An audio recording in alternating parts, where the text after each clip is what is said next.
전원책의 출발 새 아침. 여러분 안녕하십니까. 출발 새 아침의 전원책 변호사입니다. 국정감사가 닷새째입니다. 어제도 말씀드렸지만 빅 이슈 없이 이미 논란을 벌여왔던 여러 문제들을 놓고 여야는 공방을 계속 벌이고 있습니다. 그러다 보니 우리도 선진국처럼 상설 감사를 할 때가 됐다는 생각이 많은 사람들이 공감을 얻고 있습니다. 비싼 세비 받고 있는 국회의원들이 1년 365일 일하는 것은 당연한 일이겠죠. 어쨌든 어제 화제의 상임위는 역시 정무위였습니다. 현재 진행형인 동양그룹 사태가 도마 위에 올랐기 때문입니다. 모처럼 장이 제대로 선 거죠. 10월 18일 금요일 순서입니다. 어제 정무위의 금융위원회 감사 현장에서 동양그룹 사태를 둘러싸고 금융당국의 책임을 묻는 목소리가 높았습니다. 오늘 1부에서는 민주당 탑건으로 나섰던 강기정 의원 연결해 동양그룹 사태를 중심으로 의견을 듣겠습니다. 미국 연방정부 셧다운 사태가 어제 끝났습니다. 마지막 순간에 공화당과 민주당이 타협한 건데요. 아직 위기는 끝나지 않았습니다. 2부에서 전문가 연결해서 향후 추이 살펴보겠습니다. 매주 금요일 마련하는 인물 포커스. 오늘은 발라드의 제왕 가수 유열 씨를 초대합니다. 전원책의 출발 사진 출발합니다.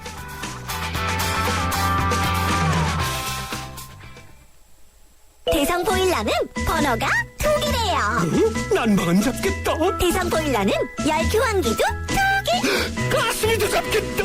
가스비 잡고 난방 잡고 두 마리 토끼가 잡는 보일러 대성이 꽉 잡겠다. 대성의 슬라이 콘덴싱, 대성의 슬라이 콘덴싱. 듀얼. 침대는 과학이다. 침대과학 50년이 이룬 세계 최고 기술력. 배우던 나라에서 가르치는 나라로 우리 침대에서 자기 할 것이다. 전 세계인을. 에이스 침대. 온 동네 맛있다고 소문났네. 최신 김치 냉장고. 모든 제품 다 보고 비교했지. 역시나 하이마트. 김치 냉장고는 하이마트. 최신 김치냉장고 잘 사려면 하이마트로 가요. 뉴스의 흐름을 짚어드립니다. 뉴스의 가치를 열어드립니다. 출발 새아침 뉴스 브리핑. 예, 뉴스 브리핑 주윤서 짚어드리는 시간입니다. 예, 오늘 또 이정훈 박사 스튜디오에 나왔습니다. 어서 오십시오. 네, 안녕하십니까. 오늘 주요 일간지 헤드라인 어떻게 되겠습니까? 네, 2023년까지 대학 입학 정원을 16만 명 줄이는 대규모 대학 구조조정을 추진한다. 이런 보도 있고요. 예. 코트라 대한무역투자진흥공사가 국회의원들에게는 무료 관광을 시켜주면서 기업에 대해서는 수수료를 받았다. 본분을 망각했다. 이런 보도 있습니다. 세계 첫 수직 이착륙 무인기를 우리 기술진이 개발했다. 이런 보도도 있고요. 새 정부 들어서 이 초음파 건강보험 혜택을 4대 중증질환자에게만 제공하기로 함에 따라서 대상이 271만 명 줄었다. 이런 보도도 있습니다. 예. 국가정보원 대선 개입 사건을 수사 중인 검찰이 트위터 선거 관련 글을 또 올리기도 하고 퍼나르기도 한 혐의로 이 국가정보원 전 심리전단 소속 직원 3명을 긴급 체포했다. 이런 보도도 있습니다. 예, 이건 뭐 자동으로 리트윗하도록 만들어 놓았다. 예, 이런 보도가 있던데요. 네. 그리고 대학 정원 보다 이제 고등학교 졸업생이 더 적어지니까 그렇습니다. 할 수 없이 구조조정을 하는 것이군요. 예, 그런데 초음파 검사의 건강보험 적용 대상이 줄었다는 건 어떤 내용입니까? 예, 보건복지부가 2009년도에 그 건강보험 보장성 강화 계획을 발표를 했는데요. 그 내용을 보게 되면 원래는 2013년까지 초음파 검사에 건강보험을 적용하고 430만 명이 그 혜택을 볼 수 있도록 하겠다. 이렇게 밝힌 바가 있습니다. 예, 그랬죠. 그런데 새 정부 들어서 이 박근혜 대통령의 4대 중증질환 100% 보장 공약하고 연계를 해서 이 초음파 검사의 건강보험 적용 대상을 4대 중증질환자로 한정시키는 방향으로 수정을 했다는 겁니다. 이에 따라서 이 대상자가 당초 계획했던 430만 명이 아니고 4대 중증질환자 159만 명으로 줄어들었다. 이런 내용입니다. 예, 결국 돈이 없으니까 예, 전체를 다 하지 못하고 중증질환자로 계속해서 예, 가는 줄어드는 그런 모양새였군요. 그런데 이 중증질환자의 초음파 검사에 대한 건강보험 적용 이미 시작은 된 겁니까? 네, 그렇습니다. 이 2013 2014년 그 보장성 확대 계획 및 4대 중증 질환 보장 강화 계획 여기에 포함이 됐습니다. 그래서 지난 10월 1일부터 4대 중증 질환자 초음파 검사 시 건강보험 이 적용이 이미 개시가 된 상황이고요. 예. 한 예를 들면 수술 경과 확인 차원에서 심장 초음파 검사를 할 경우에 지금까지는 23만 원 이 비급여 대상이었기 때문에 환자 본인 모두가 부담을 했는데 최근에는 약 6만 4천 원 정도만 환자가 부담을 하면 되는 그런 상황으로 바뀐 겁니다. 예. 이와 더불어서 그 내년 원래 시행 예정이었던 4대 중증 질환자 관련 MRI 검사 이 보장 강화 시기도 지금 연내 시행하기로 이렇게 계획은 잡혀 있는 상황입니다. 예, MRI 검사는 이제 비용이 더 들 텐데, 네. 예, 점점 더 이 건강보험의 돈 문제, 그것도 재원 문제도 다시 또 논란이 되겠군요. 네. 근데 초음파 검사 대상을 4대 중증 질환자로 한정시킨 이유가 어떻습니까? 이 예산 문제인데 예산이 어느 정도로 지금 부족한 겁니까? 이 4대 중증 질환 초음파 건강보험 적용에 필요한 재원이 3,400억 원. 예. 이 정도가 더 들어가게 지금 된 그런 그 상황인데요. 엄청난 돈이군요. 예, 당초 정부가 약속한 대로 430만 명을 대상으로 할 경우에는 이 예산이 6,600억 원 정도로 더 높아진다는 거죠. 이런 식으로 해서 원래는 2011년부터 2013년까지 이 초음파 검사 지원을 비롯해서 건강보험 보장성 확대 차원에서 1조 8천여억 원 정도 더 투입을 하기로 했던 것이 정부 방침인데 이 건강보험 재정 악화를 우려해서 대상을 결국 줄인 것으로 이렇게 봐야 되겠습니다. 예, 그러면 다시 또 공약 후퇴 논란이 또 나올 건데. 네. 예, 이건 앞으로 어떻게 됩니까? 이미 제기가 된 상황이죠. 예. 지난 대선 때 박근혜 대통령이 4대 중증 질환 관련 100% 국가 보장을 이제 약속을 했고 이렇게 되면서 원래 2016년까지 자기 공명 영상 MRI라든가 예. 고가 항암제 의료 서비스 이런 거 모두 이제 건강보험에서 적용을 하는 것으로 이렇게 지금 계획이 잡혀 있습니다.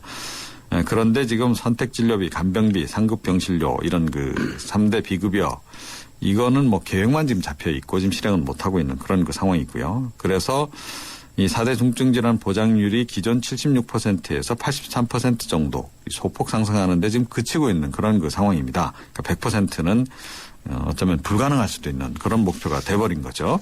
예. 이 때문에 이번 초음파 지원 대상 관련해가지고도 그렇고 복지 공약 이 전반의 후퇴 논란이 지금 가열이 되고 있는 그런 상황이죠. 이 상급병실료, 이게 잘 모르는 분들을 위해서 설명을 하자면 이 수술 환자들, 네. 이제 6인실에 둘 수가 없고 2인실 이상에 둬야 되는데 이 문제거든요. 이 병실료를 서민들이 부담하기 참 어려운 비용들이니까 그렇습니다. 계속 논란이 되는 것 같습니다. 이 대상 축소가 대형 병원에 유리할 거란 그런 우려도 있죠? 네, 그렇습니다. 이번 국정감사 과정에서도 지금 이미 제기가 된 그런 문제인데요. 의료기관 종별 비급여 진료비 추계를 보면 이 상급 종합병원이 차지하는 비율이 72%에 달한다는 거죠. 아무래도 예. 중증 질환자들이 대형 병원을 이제 주로 찾기 때문에 발생하는 그런 현상인데 이 때문에 4대 중증 질환자에 대한 보장성 강화가 이루어지면 대형 병원으로 쏠림 현상도 더 가중될 거다. 동네 병원은 더 어려워진다.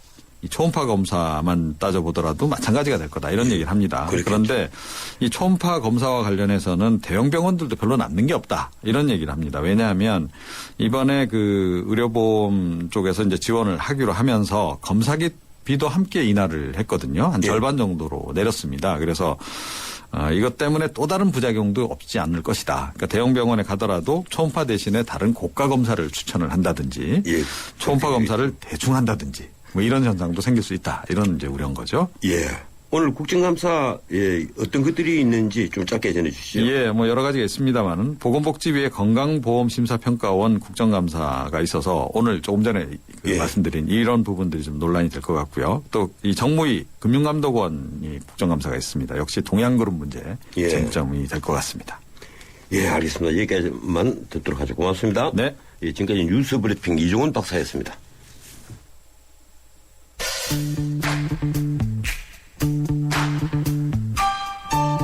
전원책의 출발 새 아침은 누가 만들까요? 바로 지금 이 방송을 듣고 계신 청취자 여러분들입니다. 오늘 방송 내용을 듣고 느낀 생각이나 의견을 한 줄의 문장으로 만들어 보내주세요. 여러분이 보내주신 촌철살인의 사연과 의견을 클로징 멘트로 소개해드리고 책 선물도 드립니다. YTN 라디오 모바일 앱 예스나 우물정 0945 50원의 유료 문자 메시지로 지금 바로 청취자 여러분의 클로징 멘트를 보내주세요. 국정감사가 나흘째인 어제 금융위원회를 감사한 정무위에 언론이 눈길이 쏠렸습니다. 동양그룹 사태와 관련해서 금융당국의 책임을 묻는 자리였기 때문입니다. 동양그룹 사태는 오너 경영인의 도덕적 해이와 금융당국의 안전한 태도 그리고 투자자 보호에 미흡한 금융상품 판매 제도가 결합해서 일어난 대규모 금융사고입니다. 피해를 본 투자자만 4만 7천여 명, 피해 금액은 2조 원에 달하죠. 그래서 어제 국감 현장에서는 금융감독을 향한 여야 의원들이 질타가 쏟아졌습니다. 어제 국정감사 상황과 정치 현안에 관해서 제가 모두에서 탑건이라고 불렀던 분이죠. 국회 정무위 민주당 강기정 의원의 의견을 듣겠습니다. 전화 연결되어 있습니다. 강 의원님 안녕하세요. 네, 안녕하십니까. 예, 어떻게 목소리 힘이 좀 없는 것 같습니다. 피곤하십니까? 아침 기분 좋게 맞이하고 있습니다. 예, 어제 금융위원회 감사를 벌였죠. 이 감사 네. 대부분이 동양그룹 사태에 관련한 질의응답이었다고 들었습니다. 이 네. 동양그룹 사태 제일 답답한 건 그 피해를 입은 투자자일 텐데요. 네. 국정감사를 통해서 속 시원하게 밝혀진 내용이 있었습니까? 이제 국정감사에는 여러 가지 한계가 있고요. 그 동양그룹 쪽에서 자료를 충분히 내야 되는데 그런 점이 충분하지 않아서 한계가 있고 역시 검찰 수사나 예. 이후에 여러 가지 과정을 통해서 확인해야 될 것 같은데 분명한 것은 어제도 확인했습니다마는 이 불안전 판매가 있었다는 것은 확인되고 있습니다. 예. 그래서 결국은 이제 고수익을 미끼로 정보가 어두운 개인 투자자들에게 이 동양그룹이라는 대기업이 어떤 회사채나 이런 걸 팔았다. 이건 확인되고 있습니다. 예. 그 동양그룹 사태 근본적인 원인이 어디에 있다고 보십니까? 결국은 이제 이 개인 투자자들에게 고수익을 주겠다. 예. 이런 그 허위 광고인데요. 허위 광고를 통해서 이 회사채나 CP를 팔았다. 즉 이 사기 광고를 해서 결국은 회사의 개인 이익을 챙겼다 이런 거고 예. 결국 그것을 관리 감독해야 될 이 금융당국 특히 금융위원회나 금융감독원 이런 데서 충분히 그 감독을 하지 못했다 이런 두 측면이 분명히 있는 것 같습니다. 예, 이 허위 광고를 통한 사기다 이렇게까지 규정을 하시는군요. 어제 그 법원이 동양그룹 계열사 5 군데에 대해서 법정 관리를 결정을 했습니다. 이 네. 투자자 일부에서는 이 법정 관리를 신청을 하면 이 자기들이 가지고 있는 채권에 대해서 거의 뭐 받지 못하는 이런 수순으로 가니까 반대를 했는데 이런 법원에서는 현 상황에서 이제 법정 관리가 최선이다 이렇게 본 것 같는데요. 이 동양시멘트 같은 우량 기업도 법정 관리에 다 들어갔죠. 어떻게 보십니까? 글쎄 어제도 이제 국감 과정에서 이 5개 계열사 법정 관리에 대해서 이야기가 있었습니다. 과연 사전에 법정 관리를 준비한 거냐 아니면 라고 물었더니 그 현지현 회장과 관계자들은 예. 자신들도 갑자기 하루 전에 알았다 이렇게 답변을 했습니다. 일단 문제는 이제 이 투자자들의 피해 보상이 최우선인데 이제 모든 것이 법원에 맡겨져 있기 때문에 법원에서 이 기업 회생 정도를 어떤 방식과 정도를 취할 건가 이런 문제는 좀 지켜봐야 될 것 같습니다. 아니 자기들이 법정 관리를 신청을 했으면서 그걸 하루 전에 알았다고 얘기하는 건 좀 넌센스 같지 않습니까? 어제 국감장에서 저희 의원님들도 그래서 예. 그 지점에 대해서 많이 추궁을 했었는데 결국 그 답을 하지 않았습니다. 예, 그렇군요. 근데 아까도 불안전 판매라고 말씀을 하셨는데 어제 국감 현장에 증인으로 나온 그래 첫 번째 얼굴을 이제 보였죠. 이 현재는 회장 뭐라고 대답합니까?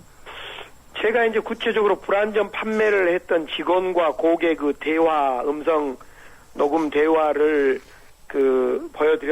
보여드리면서 자 불안전 판매가 전 직원 쪽으로 회사 차원에서 조직적으로 이루어진 것 아니냐라고 했더니 현재현 회장은 자기는 현장에서 일어난 실정은 잘 모르겠다 이렇게 이야기를 하고요. 대신 정진석 그 동양금융 사장이 불안전 판매가 맞는 것 같다. 또 금융위원장도 맞는 것 같다 이랬는데요. 예. 기본적으로 그래서 제가 그런 이야기를 했습니다. 현 회장한테 고개 숙이고 사과를 여러 번 한 것 같은데 진짜 사과는 책임을 잘못을 구체적으로 알고 그걸 지겠다. 그래서 결국은 개인 투자자들이 우리가 속여서 팔았다. 손해를 끼쳤다. 이런 것을 인정할 때부터 사과는 시작된 거다. 예. 그런데 구체적인 현장도 몰랐고 돈을 어디다 자금을 마련해서 쓰는지도 몰랐다. 회사채를 팔아서 어떻게 그 돈이 어디에 쓰인지도 몰랐다. 이런 김기식 의원의 질의에 대해서도 계속 잘 모르겠다라고 해서 어제 국정감사 말미에 여러 의원님들과 위원장으로부터 질타를 좀 받았습니다. 그래서 예. 오늘 금감원 국정감사에 또 현 회장이나 이 동양증권 정진석 사장 등이 그 증인으로 출석하기 때문에 오늘 올 때는 좀 더 책임성 있게 답변을 준비해 와라. 이런 지적을 받았습니다. 예, 근데 본인이 알았다, 이렇게 얘기를 한다면 곧장 감옥으로 갈 수가 있으니까 네, 본인으로서는 알았다 소리 못 하겠죠. 네, 그런데 이 금융감독원, 오늘은 그 하위기관인 또 그 금융감독원을 그 감사를 하고 어제는 금융위원회를 그 감사를 했는데 이 금융당국의 감독 책임에 대해서 지금 우리 강 의원님은 어떻게 생각하십니까? 결국 이제 금융감독 중에 어제 금융위원회는 이 소위 이런 식으로 불안전 판매가 이루어질 수 있도록 이 소위 법 시행령 밑에 내규 규정을 고친 거에 대해서 2008년에 고치고 다시 2012년 현재 이제 다시 부활한 상태인데요. 10월 24일 날짜로 부활한데 이렇게 이 규정이 없어졌다 생겨나는 과정과 또 좀 더 빨리 이런 상황을 알았을 건데 불안전 판매 상황을 알았을 건데 왜 이렇게 법 제정을 느리게 했냐 이런 데에 대한 질타가 금융위원회가 있었고요. 금융감독원은 사실상 2009년 5월에 이 CP와 회사채가 투기 등급이다. 예. 그래서 이걸 팔아서는 안 되고 동양증권에게 오히려 이걸 좀 축소해라. 이 판매를 축소해라라고 요구했음에도 불구하고 그 요구가 먹혀들지 않았고 또 2012년 2월에 제가 제기를 했습니다마는 이 금융감독원하고 예금보험공사가 동양증권을 검사를 나갑니다. 예. 검사를 나가보니까 불안전 판매를 하고 있다는 혐의가 분명히 포착됐음에도 불구하고 작년 2월 22일 날 관심을 촉구하는 수준에 그쳤다. 그 사실은 그때 관심을 촉구할 게 아니라 불안전 판매에 대해 조사하고 녹취록도 조사하고 어떤 그 계열사 간 규제를 규제하는 금융투자업 개정 의견도 내고 예. 막 이렇게 했어야 되는데 이 지점에서 금융감독원이 소극적이었다. 도대체 왜 소극적이었을까 이런 데에 대해서 저는 어제 이 금융감독원 출신 또는 여러 고위 정치권 출신들이 이 인사들이 동양그룹에 제가 얼추 계산하니까 41명이나 이렇게 포진되어 있고 들어가 있더라고요. 그 사장과 사회이사, 고문 이렇게요. 그래서 그런 분들의 로비 때문에 그런 거 아니냐 저는 이렇게 이제 얘기를 했습니다만은 그런 건 아니다라고 일단 했습니다. 예, 이 방금 말씀도 하셨지만 이 2009년 5월에도 기업보험이 대책 없이 늘어나서 금감원이 동양증권과 이 CP를 기업보험을 감축하는 MOU를 체결했다고 합니다. 이 결과적으로 이제 이행이 잘 안 된 건데 이 금감원이 그렇다면 동양그룹의 무리한 자금 조달을 눈 감아준 것 아니냐? 예, 저희들은 이렇게 봅니다. 어떻게 보십니까? 그래 저희들도 어제 그 점에 대해서 금융위에 물었고요. 오늘도 이제 금감원에 가면 결국 그 문제가 가장 핫 이슈가 될 건데요. 2009년에 이 동양과 MOU를 체결했는데 전혀 이행이 안 되고 있고 또 그런 상태가 계속 되어 오다가 이 작년 2월 12일 날 역시 같은 상황이 한 번 더 반복되는 걸 보면서 결국은 동양증권의 이 부실채권을 팔게 된 것이 금융당국의 책임이 더 크다. 재벌들의 CEO의 도덕성도 말할 수 없으나 그 이상으로 금융당국의 이 감독 소홀이 크다. 이렇게 어제 저희들은 제기를 하고 있었던 겁니다. 예, 실제 그 금융감독원장과 현 회장이 수차례 만났더라고요. 네, 예. 저는 이거 자칫 잘못하면 금융감독원하고 동양그룹의 그 공범이 아니냐. 뭐 이 수준까지도 저는 생각을 하는데 어떻든 국가의 책임을 물어야 되는 것 아닙니까? 그렇습니다. 금융감독원 우리 최수연 원장과 또 과거에 권혁세 원장과는 만나지 않았지만은 이 현 회장과 또 정진석 사장이 금융감독원장실에서 제가 확인한 바로는 현 회장이 3번, 예. 그다음에 정진석 사장이 1번 이렇게 만났다. 어제 이제 마지막 순간에 그렇게 답변을 했는데. 이거 만나서 무슨 소리를 했겠어요? 그래서 무슨 이야기를 했냐를 구체적으로 내봐라 그랬더니 그걸 구체적으로 이야기를 아직 하지는 못하고 있고 받지는 못했습니다. 예. 결국 그런데 그 만나는 시점이 이런 어떤 금융감독원의 조치가 분명히 있어야 될 그 시점인데도 불구하고 그런 분명한 조치가 없다는 걸로 보면 뭔가 그 묵인 내지는 방조는 하지 않았을까 이런 의심을 갖고 있는 겁니다. 예. 또 하나 문제가 아까도 그 법 제정이 늦어졌다 이런 말씀을 하시는데 이 지난 4월에 뭐 늦어진 것까지도 또 모르겠는데 그 지난 4월에 금융위가 동양그룹이 동양증권을 통해 회사채와 CP를 이제 팔지 못하게 하는 금융투자법 시행을 그나마 이 시행을 올 7월 24일에서 10월 24일로 또 3개월 늦췄지 않습니까? 네. 예, 그래서 서민 피해가 7,300억 더 늘어났다. 이것이 이제 어제 국회의원들 주장이던데 이 신재윤 금융위원장은 오히려 피해가 2,700억으로 줄었다. 이렇게 얘기를 합니다. 그건 어떻게 된 겁니까? 그러니까 이제 시행 시기를 6개월 유예한 것은 입법 과정에 그럴 수는 있다고 저는 생각합니다. 예.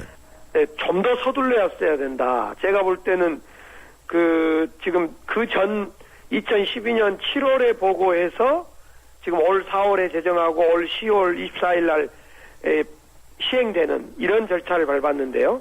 제가 어제 말씀드렸던 것은 7월에 보고할 게 아니라 앞서 말씀드린 2012년 2월에 검사 이후에 바로 보고했으면 그 시행 시기는 더 앞당겨졌을 거다. 저는 이런 주장이고요. 예. 그리고 이제 작년 7월에 보고하고 올 4월에 입법해서 10월에 시행된다는 이런 과정으로 볼 때는 불가피했다 측면이 있고 그런데 이제 어제 신재윤 위원장이 오히려 입법이 늦었기 때문에 2,700억 정도가 줄어들었다 이렇게 이야기를 했던 것은 이 부도를 내지 않고 연착륙시켰기 때문에 그 피해자들이 줄어들 수 있었다 이렇게 이제 이건 궤변이다 저희들이 이렇게 생각했습니다. 예. 그래서 오히려 그러는 동안에 유예 기간 동안에 큰손과 기관들은 투자자들은 다 빠져나가고 정보가 어두운 개인 투자자들 중심으로 피해가 큰 거 아니냐. 그래 그런 자료를 구체적으로 내봐라 좀. 그런데 아직 그 자료가 오지 않고 있고 결국은 그래서 신규 채권 그 6개월간 유예된 기간 동안에 신규 채권 발행자들만 피해가 컸던 것 아니냐. 예. 이렇게 저희 생각합니다. 그러니까 큰 손이 빠져나갔다. 예, 그 예. 큰 손을 감안해서 이제 신재윤 금융위원장께서는 2,700억으로 피해가 줄었다 이렇게 얘기를 했군요. 예. 그건 자료를 확인해봐야 되겠습니다. 예, 뭐 큰 손이겠죠. 예. 강 의원께서는 이 동양그룹이 정관계 고인사들을 영입한 것을 두고 이게 이제 로비 아니냐 이렇게 문제를 제기하셨던데 누가 보더라도 그랬을 것 같습니다. 뭐 당연히 로비로 받겠죠. 도대체 누구가 영입된 겁니까? 하루 만에서 41분이나 되는 많은 분들인데요. 중요한 유명 인사만 좀 말씀해 주시죠. 현재 산업은행 산업금융지주 회장인 홍석 갑자기 성함이 생각이 안 납니다. 예, 홍 회장님, 이런 분들도 있고요. 한 10년 동안 이분은 사회이사를 하셨고요. 그 다음에 우리 박근혜 대통령 후보 시절에 이 법률 담당을 했던 분도 계시고, 예. 또 지금 명단을 제가 갖고 있지 않습니다만은 41분의 정관계 인사, 이 금융권의 부국장을 하셨던 분, 또 법률 관계자들, 법무부 차관까지도 예. 현직 차관까지도 있었습니다. 예. 예, 그렇군요.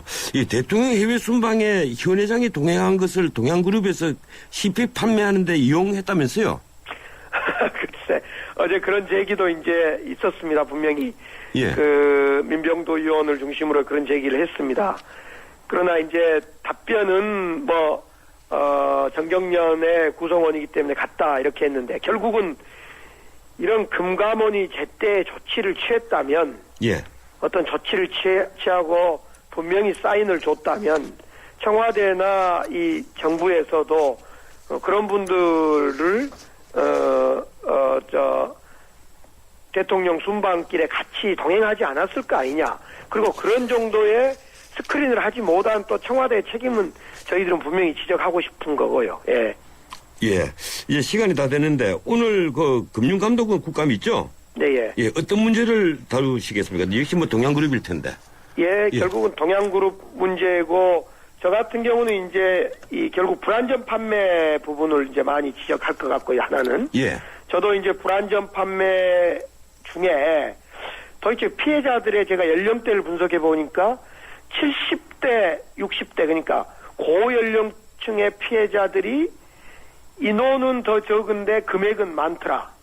그래서 예. 이건 불안전 판매의 대표적인 타켓 집단 아니었나 이렇게 생각하고, 그러니까 20대, 30대들은 인원은 적은데 인원은 많은데 금액은 적고 이런 어떤 예. 그 불안전 판매에 대한 지적을 저뿐만 아니라 많은 분들이 할 거고요. 두 번째는 앞서 말씀드린 금융감독원이 제대로 감독 기능을 행사하지 못한 점에 대해서 모든 의원님들이 질의하지 않을까 생각합니다. 예, 고맙습니다. 여기까지 듣도록 하겠습니다. 네. 예, 지금까지 민주당 강기정 의원이었습니다. 지휘자 금난사입니다. 높고 낮은 금관악기와 목관악기까지 개성 있는 음들의 하모니를 만들 수 있는 건 하루하루 열심히 기록하는 습관입니다. 최고의 하모니를 위한 금난세 씨의 노력은 매일매일 양지 다이어리와 함께합니다. 나의 역사 속엔 언제나 양지 다이어리. 모두가 하고 싶어하는 일보다 누군가 해야 하는 일을 하자. 오늘의 이익보다는 내일 더 필요한 일을 하자. 함께할 때 더 큰 가능성을 창조할 수 있기에 함께 더 멀리 내일을 키우는 에너지 한화. 바람 분다 신상 자켓 싸게 사고프다 위메프 셀카여신 우리 자기 최신 데카 사고프다 위메프. 무료 배송 5% 적립 200% 최저가 보상까지. 이승기 이서진도 쇼핑은 위메프. 자세한 내용은 홈페이지를 참조하세요. 예, 지난주에 출발 사심 1부였고요. 잠시 뒤 2부 이어갑니다. YTN 라디오 다문화 캠페인 98년 프랑스 월드컵에서 우승컵을 나는 프랑스 축구대표팀. 우승의 주역은 이민자 2, 3세였습니다. 알제리 출신의 지네딘 지단, 모로코의 티에리 앙리, 세네갈의 비에리아 등이 주축이 된 이른바 흑백 대표팀이 감동적인 우승컵을 들어올리자 프랑스는 사회 대통합을 이루어냈습니다. 세계 곳곳에서 모여든 다양한 사람들이 공존하며 사는 곳 대한민국. 제2의 지단, 제2의 앙리가 바로 이곳 대한민국에서 탄생할 날이 머지않았습니다. 이 캠페인은 글로벌 뉴스리더 연합뉴스와 함께합니다.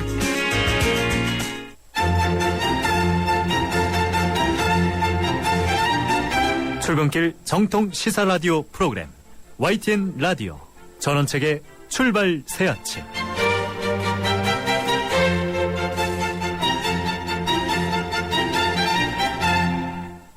예, 전일식의 출발사 아침 2부 시작합니다. 지금 시각은 7시 39분 40초 됐습니다. 출근길 도로정보 알아봅니다. 박화영 캐스터. 네, 짙은 가을로 향해 가는 금요일 아침 시간입니다. 이동량은 평소에 비해서 조금은 수월하지만 돌발 상황 소식은 꾸준히 전해지는데요. 먼저 이른 아침 시간 영동고속도로 강릉 쪽으로 이천 부근에서 사고가 있었는데 사고 처리 작업이 늦어지면서 현재까지도 작업이 진행되고 있고요. 호법에서 이천까지 4km 구간 꾸준히 밀립니다. 이전으로는 북수원에서 광교터널이나 서창분기점 일대로 밀리고 있고요. 전 시간 동부간선도로 남부 구간 청담대교 쪽으로 탄천 1교 부근 사고 여파로 장진하대목에서 탄천 1교까지 밀립니다. 또 강서 지역 올림픽대로 하남 쪽으로는 방화대교와 가양대교 사이 2차로가 사고가 나서 현재 막혀 있습니다. 그리고 이 구간을 지나서도 여의도권으로 쭉 통과가 어렵습니다. 출발 새 아침 교통정보였습니다. 외출할 때 보일러를 깜빡하면 큰일. 집에 아무도 없으면 더 큰일. 그래서 경동나비엔이 개발했다. 언제 어디서나 스마트폰으로 컨트롤하는 스마트톡 보일러. 보일러 여기까지 왔다. 국가대표 보일러. 경동나비엔 나랑 결혼해줄래? 내 속까지 풀 스테인리스로 건강하고 깨끗하게 지켜주고 아껴주고 싶으니까 쿠쿠 풀 스테인리스 2.0 에코. 매일 너와 쿠쿠하고 싶어. 쿠쿠. 아이고 우리 심청이가 팔려가다니. 그래도 내 걱정은 하지 마셔. 심청이가 안심폰을 주고 갔으니까 이 안심폰은 24시간 긴급 출동의 건강상담 서비스까지 받을 수 있어이다. 알뜰폰에 새콤을 더하면 S1 안심폰. 삼성 디지털 플라자에서 만나세요. 자동차 1년에 얼마나 타세요? 한 9,000km? 사고 난 적은요? 3년간 없죠. 그럼 보험료 할인 더 받으셔야죠. 마일리지로 할인받고 3년 무사고로 또 한 번 할인. 악사 다이렉트 자동차 보험 1566-1566 악사 다이렉트. 가입 시 유의사항을 꼭 확인하세요.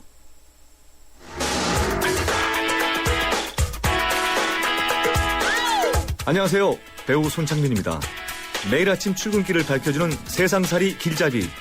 여러분은 지금 저와 함께 YTN 라디오 전원책의 출발 새 아침을 듣고 계십니다.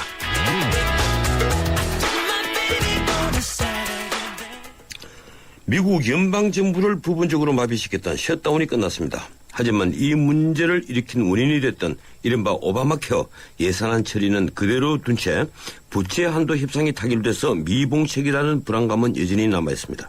우리 경제와 세계 경제에 미친 지난 셧다운의 여파와 부채 한도 협상 타결 이후의 과제는 무엇인지 전문가 의견을 듣겠습니다. 현대경제연구원의 홍준표 연구위원 전화로 연결되어 있습니다.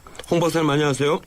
예, 안녕하십니까. 예, 시퀘스트 파동, 셧다운, 이 정치적 갈등에서 비롯된 미국 경제는 정말 롤러코스터 같습니다. 이 세계 경제를 계속 긴장시키고 있는데요. 미국 시간으로 16일 일단 이제 셧다운은 끝났는데 이 S&P는 아주 부정적인 분석치를 내놓았습니다. 어떻습니까? 예, 미국의 건강보험개혁법, 일명 오바마 케어를 둘러싼 정치권의 정쟁으로 인해 내년도 예산안이 통과되지 못해서 정부 지출 중지가 불가피한 부분을 중심으로 2013년 10월 1일 오전 0시를 기해서 연방정부 폐쇄가 되었었습니다. 이런 연방정부 폐쇄는 정부 사업의 중단 혹은 정부 지출 중지를 의미하는데요. 이로 인해서 국가안보나 사회보장 등 국가 운영의 필수적인 부분을 제외한 연방정부 전 분야에 걸쳐서 일시적으로 정부 업무가 중단되었습니다. 그래서 우체국을 제외한 210만 명의 연방정부 공무원 중에서 약 80에서 120만 명은 귀가 조치되었고 무급 휴가를 받았죠. 예. 이러한 사태가 이제 10월 16일 미국 시간으로 10월 16일 국가 디폴트 사태가 임박해서 해결되는데요. 그 많은 전문가들이나 언론에서 디폴트가 발생하지는 않을 것이라고 예상했었습니다. 미국이라는 세계 경제에서 그야말로 큰 비중을 차지하는 국가의 디폴트라는 것이 이제까지는 없었던 상황이고 그 여파를 상상할 수조차 없는 것이기 때문에 미국 정치권에서도 그런 상황까지는 발생하도록 놔두지는 않을 것이다 라는 생각에 그렇게 예상했던 것 같습니다. 그렇지만은 정부 업무가 중단되었고 정부에서 수행하는 사업 지출이 중단되었고 피해가 발생했습니다. 연방정부가 운영하는 국립공원, 박물관 등이 문 닫았고요. 저도 뭐 미국 자료를 다운로드해서 연구를 해야 되는데 그렇지 못했고 하여튼 뭐 이런저런 부분에서 미국 국민들뿐만 아니라 저처럼 더 태평양 건너에 있는 사람도 불편을 겪긴 했습니다. 뭐 S&P 같은데 그리고 골드만삭스에서도 이런 부분을 금액으로 환산을 했는데 연방정부 폐쇄가 일주일간 지속된다면 지출 삭감이 불가피해서 해당 기간 동안 약 80억 달러 규모의 경제 피해를 가져올 수 있다고 분석을 했습니다. 이 정도 규모의 피해는 미국 GDP가 약 16조 달러임을 고려하면 미미한 비중이지만 4분기 경제 성장률을 0.9%포인트 하락시키는 영향이 있다고 그렇게 봅니다. 예, 이 4분기 성장률을 0.9%를 낮춘다면 이 상당한 그 파장을 가지고 온 것이군요. 네. 그런데 국내는 어떻습니까? 셧다운 기간 동안 이 셧다운이 장기화될지도 모른다 이런 불안감으로 우리 시장이 출렁거리는데 어떻게 어느 정도 영향을 받았습니까? 예, 그런 불안감이 이제 셧다운이 시작되기 전에 조금 있기는 했습니다만, 예. 그 셧다운 기간 동안, 그러니까 10월 1일부터 16일 기간 동안에는 그렇게 많이 우리나라 국내 경제는 영향을 받은 것 같지는 않습니다. 아, 그렇습니까? 의외로 이제 증시는 상승을 했고요. 달러 대비 원화 환율은 하락을 했습니다. 변동성도 그렇게 심하지는 않았습니다. 증시 상승 측면을 보면은 어저께까지 35 거래일 동안 외국인이 순매수를 계속을 해서 이 부분에서 최장 기록을 깨지 않았습니까? 이런 측면이 있고요. 환율도 이제 달러 대비 원화 환율이 그 셧다운 되기 전에는 9월 27일에 1073.70원에서 10월 16일에는 1065.5원으로 이렇게 하락을 했는데 원화 가치가 절상되었다는 의미죠. 이런 원화 가치가 절상됨에 따라서 어떤 수출의 적신호가 켜질 가능성이 있기는 합니다. 그렇지만은 국내 증시는 미국의 영향을 그렇게 많이 받지는 않았다. 국내 금융시장은 그렇게 평가할 수 있겠습니다. 예, 미국 같은 경우에, 미국의 경우에, 이 공화당과 그 민주당이 합의를 했습니다만은, 예. 아직도 내년 1월까지 이 서로 간에 또 합의해야 될 부분이 많이 남아있지 않습니까?